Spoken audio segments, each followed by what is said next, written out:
bangunan gereja yang mereka kira itu adalah masjid, padahal itu gereja. Apa itu Itu kena denominasi gereja ya kak? Makanya kayak nggak gitu. ada hubungannya, Dek. Nggak ada hubungannya sama itu. Nggak ada hubungannya. Berarti Jadi gini boleh ya, aja jadi kak. gini ya. Bedakan gereja dengan gedung gereja. Kenapa bangunan gereja itu bentuknya seperti itu berkubah dan ada tanda salib? Itu menunjuk kepada hari Pentakosta. Murid-murid Yesus itu dipenuhi lidah-lidah api tuh di atas kepalanya ya seperti itu begini. Makanya di atasnya salib. Itu. Jadi gereja itu adalah orangnya, tempat berkumpulnya itu namanya gedung gereja. Gitu. Jadi kalau kau mau sama semua ya udah kau jadi Islam. Sana nggak ada yang perlu juga orang kayak kau. Masuk Islam aja, bro. Karena gini ya, Maaf, keselamatan itu tergantung dirimu. Kamu mau menerimanya atau tidak. Loh, kalau kamu sibuk dengan aturan yang gak terlalu esensial, ya, itu mendingan kamu cari aja yang ribet gitu. Bisa gampang, kenapa mau ribet? Sejak semula, ya, murid-murid Yesus itu berkumpul atau memecah-mecahkan roti atau melakukan perjamuan sakramen itu di bait Allah. Bahkan setelah penganiayaan besar-besaran 3 abad ya, dari abad 1 sampai abad 3, itu orang-orang Kristen itu bahkan tau nggak hidupnya di bawah-bawah tanah, di gunung-gunung, semenyedihkan itu. Apakah mereka bilang, aku nggak mau lah berdoa sakramen di sini, ini aku maunya yang bentuknya begitu, yang sama semua? Kan nggak gitu, Bang. Gitu, Bang. Jadi kamu itu adalah gereja. Jadi lebih baik kamu memikirkan sudahkah kamu hidup kudus, hidup layak di hadapan Tuhan daripada kamu memikirkan hal-hal yang bersifat duniawi gitu loh. berarti bebas kak. Kalau kita beribadah di mana aja boleh. Boleh, boleh. Boleh. Di masjid pun boleh. Masalahnya kalau kau di masjid kan dilempari kau. Lah itu, kau mau ke vihara sana boleh, boleh, boleh. Iya, satu Tuhan. Kalau bisa kau masuk agamanya. Kau sebarkan. Nggak mau aku. Ya udah, ngapain kalau gitu nggak mau? Ah, Boleh nanya kau lagi pun nggak? nggak. Banyak pertanyaanku ini kak. Iya, apa pertanyaan? Di Matius 15 ayat ayat mana ini ya? Ayat 24 sampai 26. Maksudnya Baca apa lah. itu kak? Bacalah maksudnya apa ya? Aku mana tahu isinya apa kalau nggak Matius kau baca. 15 ayat 24 Iya sampai baca, 26. baca. Jawab Yesus, aku diutus hanya kepada domba-domba yang hilang dari umat Israel. Ayat 25, tetapi perempuan itu mendekat dan menyembah dia sambil berkata, Tuhan tolonglah aku. Jawab Yesus, tidak patut mengambil roti yang disediakan bagi anak-anak dan melemparkannya kepada anjing. Lalu selanjutnya? Ayat 27, kata perempuan itu, benar Tuhan, namun anjing itu juga makan rumah-rumah yang jatuh dari meja tuannya. Lalu Yesus berkata kepadanya, hai ibu, besar imanmu, maka jadilah kepadamu seperti yang kau kendaki. Seketika itu juga anaknya sembuh. Ya, berarti Tuhan juga berkenan terhadap orang yang di luar bangsa Yahudi. Itu Tapi maknanya. kak, aku nengok di video-video dari agama seberang tuh, mereka selalu memakai ayat 26 ini kak. Kok Yesus bilang anjing-anjing kayak gitu kak? Maksudnya apa kak? Iya, itu adalah istilah yang dipakai untuk orang yang di luar Yahudi. Semua itu disebut anjing. Jadi anjing itu, ya itu tadi, eh, anak tuannya dengan penjaga orang yang lain, yang asing gitu. Jadi anjing itu memang istilah untuk orang-orang asing di luar dari bangsa Yahudi, itu tradisi mereka. Kita Itu ini kak juga aku anjing. Kita ini juga anjing. Setelah kita percaya kepada Kristus, kita menjadi anak dari tuan-tuannya itu. Itu kan perumpamaan kata. Tetapi tuan, anjing itu juga makan remah-remah dari roti tuannya gitu. Berarti kita juga mendapatkan berkat dari tuan kita gitu. gitu ya kak. Iya. Itu aku lihat lagi di video-video dari Pamualap itu mereka selalu menyerang di Matius 17 ayat 21. Katanya itu ayat 21 tuh pada teks originalnya kosong, Kak. Apa Apa betul, itu? Kak? Ya apa itu? Coba. Ayat 21 dalam kurung jenis ini tidak dapat diusir kecuali dengan berdoa dan berpuasa. Tapi di teks aslinya nggak ada kata orang itu, Kak. Emang mereka Apa udah betul? ngeliat teks aslinya? Itu kan bentar. Itu kan peristiwa Tuhan Yesus itu mengusir apa sih anak yang sebenarnya ayan, tapi dia dibilang itu kerasukan setan gitu ya. Kalau kamu bilang di Matius tidak ada, coba lihat di Lukas. Kalau tidak ada di Lukas, coba di Markus. Karena itu kesaksian tiap-tiap murid gitu. Jangan dibilang tidak ada. Jadi 4 penulis Injil atau 3 penulis Injil sinoptik itu memberikan kesaksian sesuai apa yang dia saksikan gitu. Coba kalau di situ di Matius, coba lihat di Lukas, itu lebih lengkap. Mungkin di Markus lebih lengkap gitu. Jadi itu kesaksian, bukan di teks asli. Nggak ada, emang dia punya teks aslinya. Markus 19. Tunggu, Kak. Silakan buku.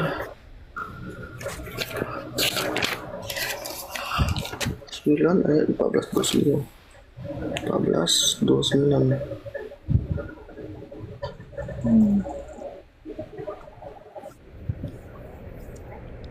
Sama aja, Kak. Di Markus 9 ayat 29 juga sama. Coba baca. Masuk. Markus 9 ayat 29 jawabnya, kepada mereka jenis ini tidak dapat diusir kecuali dengan doa. Terus ke bawahnya nggak ada lagi, habis. Nggak ada. Langsung judul, Kak. Coba, judulnya apa? Pemberitahuan kedua tentang penderitaan Yesus. Coba, bentar dulu.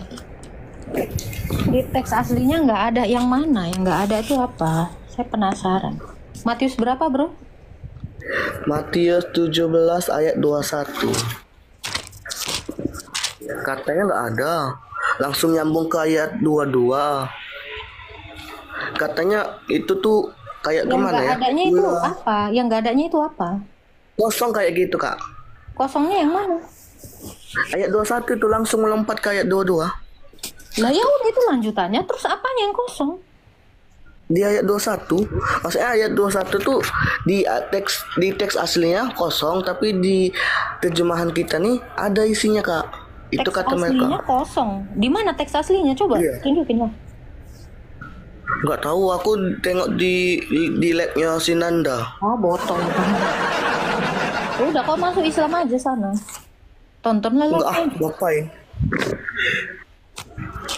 Ya iya, emang udah selesai sampai situ. Kan udah selesai. Terus apa yang mau kau tanyakan? Yang nggak ada itu yang mana? Markus 9 ayat 2. Mana? Markus 9.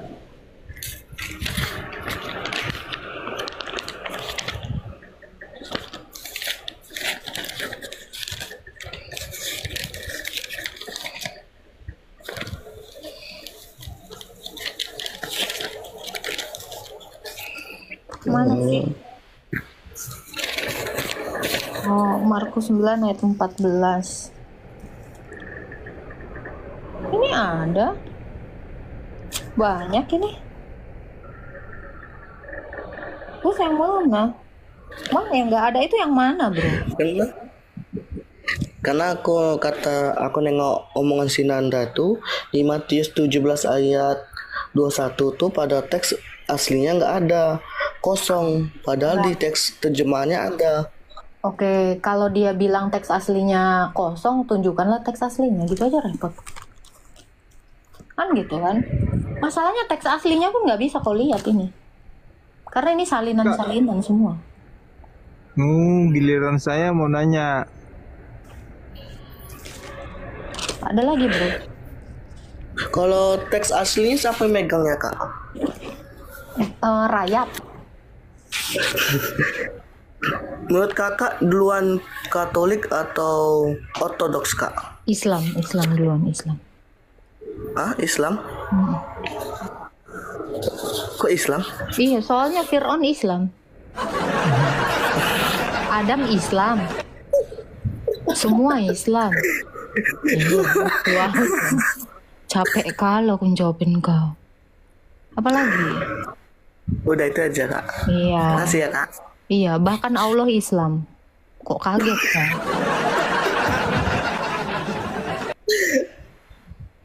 Oke, makasih ya. Ini ada siapa ini? Sanli. Halo Sanli. Makasih ya kak. Ya, Halo kak. halo. Berkati. Tuhan berkati. Saya mau nanya nih, Silakan.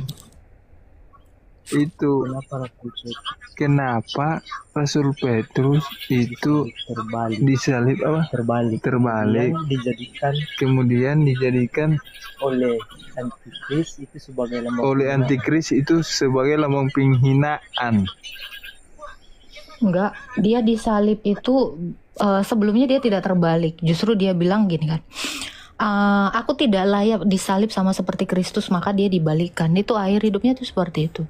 Bukan itu lambang antikris, enggak ada itu.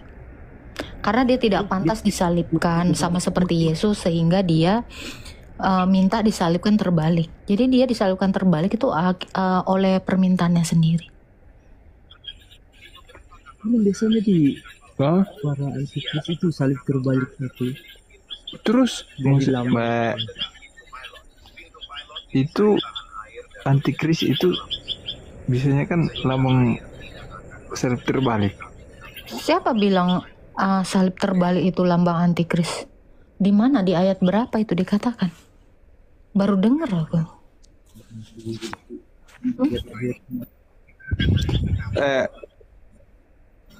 Maksudnya fenomena. Ngapain kau nanya fenomena sama aku? Ngapain kau nanya fenomena, konspirasi, film, cerita, kartun? Itu nggak ada. Itu bukan akidahnya orang Kristen. Jadi jangan tanya yang nggak ada. Nggak ada. Antikris itu adalah manusia yang ingin menjadi Allah. Nah, kalau kau tiap hari berbuat dosa, kau pun antikris.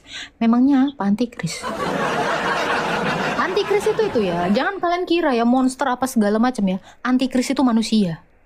Manusia yang menuruti iblis, manusia yang dia menolak Kristus. Kok kira antikris itu setan? Bukan, antikris itu orang-orang yang menolak dia yang datang sebagai manusia. Gitu. Terus Jadi antikris itu nggak ada lambang-lambangan, nggak ada itu. Itu konspirasi dari maksudnya Hongkong itu. salib terbalik itu apa itu? Maksudnya salib terbalik itu yang mereka menyatakan antikris. Itu maksudnya itu bukan Kau ngomong antikris. apa sih? Kok apa sih yang mau kau tanya? Nggak ngerti aku. Nah, maksudnya saya kan nonton di ini. Oh, antikris ini begini. Aduh, kok kalau nonton film ya nonton aja. Film itu bukan dasar iman saya, blok. Ah, kau nonton film, terus film itu kok kira imanmu? Astagfirullah. Lu kebanyakan nonton film, makanya jangan nonton film, baca firman Tuhan aja. Gak jelas. Tangkap itu ambulan. Wah, di sini tuh nanya tuh seputar iman Kristen, jangan nanya film, nanya orang, oknum apa segala macam, itu nggak urusan saya. Ya, nanya ini, nanya denom, nanya ini, nggak, itu bukan bagian dari situ, bukan bagian dari pelayanan kami. Nih, tim medis ini udah siap. Jadi jangan yang aneh-aneh kau tanya ya. Lain-lain yang kau tanya. Film kau tanya sama aku. Kau kira film itu sumber imanmu? Ah, ready tuh Linux katanya. Halo Damianus. Halo, selamat malam. Selamat malam dari Kur. Ya, Bapak Islam atau Kristen? Gini, saya cuma mau jawab pertanyaan tadi itu. Enggak, Anda saya tanya Islam atau Kristen? Oh, saya Katolik. Ada yang mau ditanyakan? Kalau mau ditanya sih enggak, itu tadi saya dengar itu pertanyaan tadi itu. Oke. Udah saya jawab. Nggak usah. Timnya gua doang di sini. Lu tenang. Udah. Nih saya aja di sini. Jangan ikut-ikutan. Nggak usah. Selamat malam, Kak. Halo. Selamat malam. Ya, selamat malam. Islam Kristen, Pak? Saya Kristen karismatik, Kak. Nggak ada. Aku tanya kau karismatik atau apa. Aku tanya, oh Kristen. Jawab aja Kristen. Nggak usah kau bawa-bawa Kristen, belakang-belakangnya. Silakan mau bertanya apa, Pak? Gini, Kak. Saya kan sering juga debat-debat di roomnya laskar-laskar api. Jadi saya mau nanya gini. Saya tahu memang saya berdosa, ya kan, karena saya menghina terlalu keras.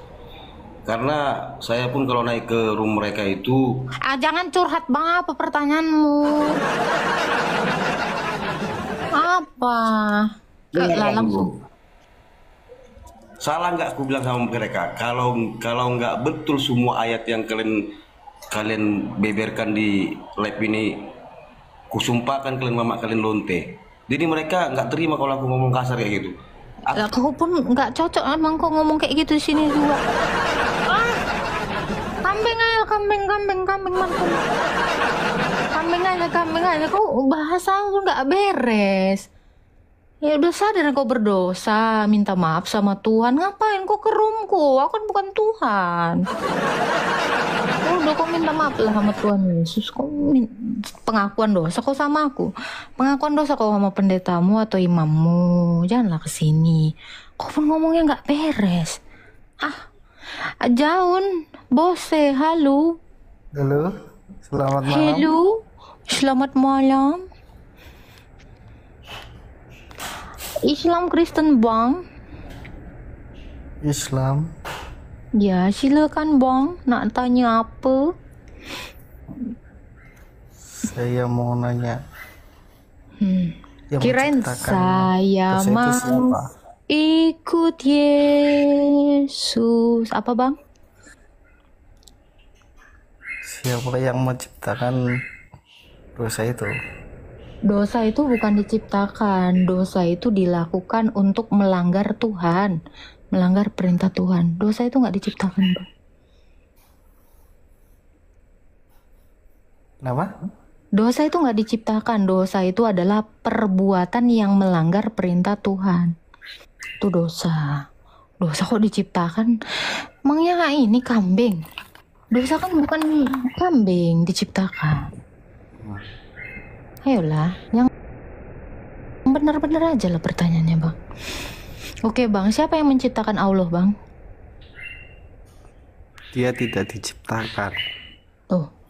Terus dia kemana di abad 1? Kok nggak ada? Di mana dia di abad kedua, abad ketiga, abad keempat, abad kelima, abad keenam? Allah itu nggak ada di situ. Penyembahnya nggak ada, baru ada di abad 7. Kalau dia tidak diciptakan, kemana dia bersembunyi?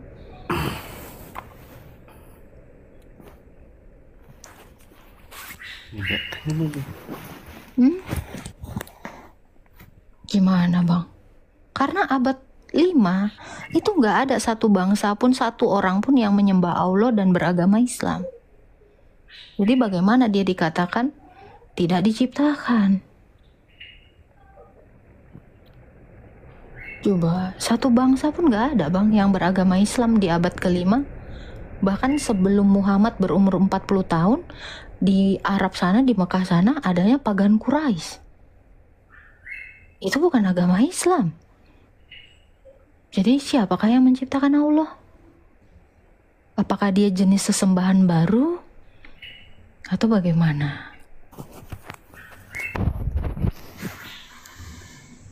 Soal itu saya nggak tahu ya. Tetapi kamu beriman kepadanya kan? Iya. Loh, Kok bisa kamu menyembah Tuhan yang kamu tidak kenal sama sekali?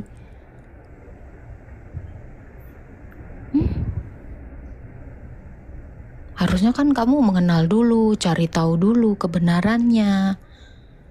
Kitabnya seperti apa? Berarti kamu beriman buta gitu, bro.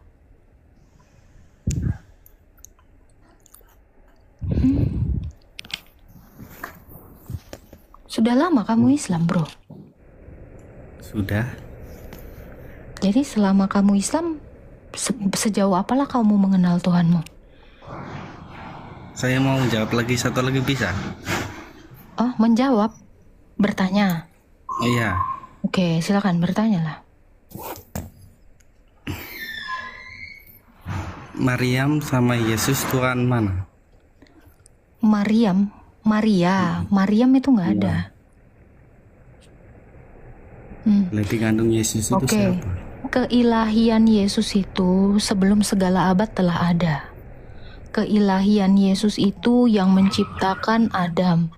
Keilahian Yesus itu yang datang kepada Abraham, Nuh, Musa.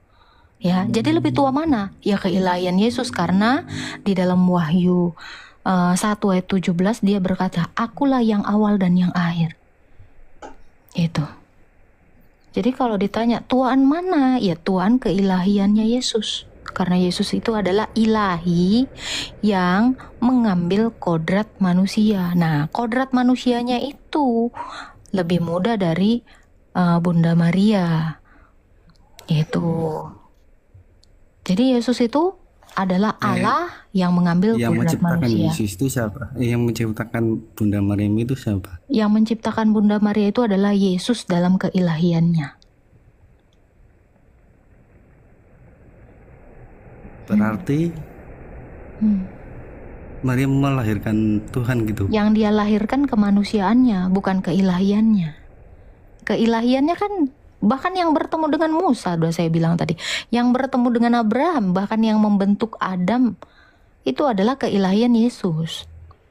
Jadi jangan dikatakan Maria menciptakan atau melahirkan keilahian, bukan. Yang dilahirkan itu kemanusiaan. Jadi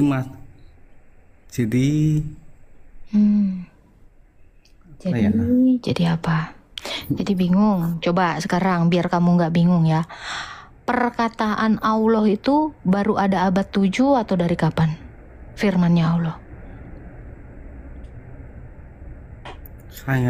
Saya nggak tahu tentang itu. Misal ya, ini Quran. Misal ini Quran. Quran itu kan baru ditulis itu sekitar abad 7, abad 8, ya kan?